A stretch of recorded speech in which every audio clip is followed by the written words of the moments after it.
درانه کتونکو السلام علیکم. زه محمد سلمان همدرد د حق غږ پښتو چینل خبري لنډیز کې ستاسو کوربه اوس تاسو پام را اړوم د مهمو خبرونو لنډیز ته. د امریکایي پوځ د مرکزي قومندانۍ له لوري په خپره شوې اعلامیه کې راغلي چې دغه بیدو 500 الوتکې سیمې ته له ځان سره یو پیغام لېږداوه او هغه دا چې امریکا د خپلو دښمنانو او هغو کسانو پر وړاندې په وخت اقدام کولی شي چې امریکا ته ګواښونه جوړوي. دغه الوتکو د ایران پر شاوخوا مانورې کړي دي. د ملګرو ملتونو د بشري حقوقو کارپوهان د بلیک واټر د قراردادیانو د بښل کېدو په اړه د ټرمپ وروستۍ پرېکړه غندلې ده او زیاته کړې ده چې امریکا په دې ډول کړنو سره ټول نړیوال اصول تر پښو لاندې کړي دي. د روسیې د بهرنیو چارو وزیر سرګي لاروف ویلي چې مسکو د خپل پخواني متحد بیلاروس په چارو کې د غربي هیوادونو مداخلت نشي زغملی.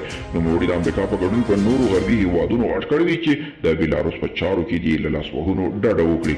د افغان دولت د مرکزي پلاوي مشر معصوم ستانکزي ویلي چې افغانان له جګړې ستړي شوي او ملامت نه دي چې له دوی څخه د چټکې پایلې غوښتنه کوي.